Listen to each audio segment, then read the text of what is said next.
आज आप लोग के लिए प्रकाश के परावर्तन के कुछ शर्तें और उसका नियम पढ़ाएंगे, जिसमें प्रकाश के परावर्तन आप लोग देख चुके होंगे, लेकिन आज फिर इस वीडियो के माध्यम से मैं आज प्रैक्टिकल के साथ आप लोग के सामने व्यक्त करूंगा कि प्रकाश के परावर्तन होता है कैसे।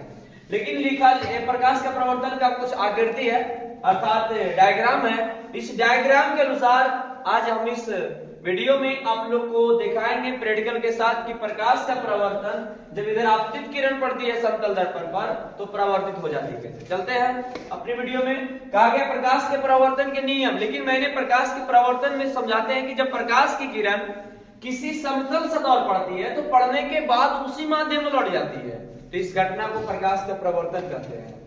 और प्रकाश के परावर्तन के दो नियम होते हैं। बोला कि आपतित किरण मतलब ये परावर्तित किरण जाने वाली, और अभिलंब जो बीचों बीच होता है लंब। अभिलंब तीनों एक ही तल पर होता है, अर्थात एक ही बिंदु पर होता है, अर्थात एक जगह होता है आपतित किरण और परावर्तित किरण अभिलंब। जब डायग्राम से याद होता है तो कभी भूलते नहीं। फिर बोला है आपतन कोण और प्रवर्तन कोण आपस में बराबर होते हैं, कोणाई बल और कोणा, अर्थात जितना डिग्री पे आपतित किरण आएगी उतना ही डिग्री पे परावर्तित किरण क्या होगा, यहां से जाएगा। ठीक है, तो इस माध्यम से आप लोग के सामने एक लेजर लाइट है मेरे पास, एक वर्णी स्रोत इसको कह सकते हैं, और एक दर्पण है जो हमारे घरेलू उपयोग होता है, समतल दर्पण, जो आज मैं इस बात को स्पष्ट कर दूंगा कि कैसे प्रवर्तित होती है।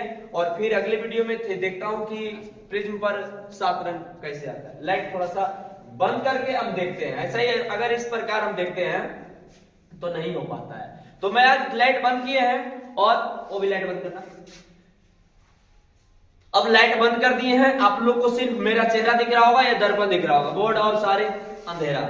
लेकिन मैं इस दर्पण के सामने मैं इस लेजर लाइट को जलाता हूं, देखते हैं कितना दूर जाता है। जैसे मान लिया जाए कि हम यहां से जला रहे हैं, तो इसका प्रवर्तन उसका फोटो भी दिखाना कि कहां दिख रहा है। ठीक है, जितना अगर उठाएंगे हम उतना डिग्री पे बनेगा। ठीक है, इधर अगर मान लीजिए जितना डिग्री पे हम झुकाएंगे हाथ को उतना, अगर मान लीजिए सीधा मारते हैं तो जहां पे 90 डिग्री करेंगे तो सीधा प्रकाश की किरण लौट जाएगी। लेकिन अगर माना कि अगर हम थोड़ा सा तिरछा करते हैं तो इस माध्यम से कहां चल जाती है प्रकाश की किरण, पुनः उसी माध्यम में लौट जाती है। अर्थात ये दर्पण जो है वो समतल दर्पण की काम कर रहा है, और जो मैं यहां से लेजर लाइट जला रहा हूं, ठीक है, लेजर लाइट यहां से जला रहा हूं, ये प्रवर्तित आपतित किरण था, और जो जा रहा है जो दीवार पे पड़ रहा है, जिससे आगे पीछे जो हो रहा है, ठीक है, क्योंकि यहां से मैंने आगे पीछे करता हूं, तो यहां से आगे पीछे करने का मतलब हुआ जितना डिग्री पे हम बना रहे हैं उतना ही डिग्री पे वहां जा रहा है। अगर मैं हाथ को हिला डुला रहे हैं तो वहां पे भी किरण क्या हो रही है, हिल डुल रही है। देखें, अगर मान लिया जाए कि यहाँ पे फंसाते हैं तो यहाँ से आ जाती है, लेकिन समतल दर्पण को फिक्स करना है। अगर हाथ को आगे पीछे करेंगे तो भी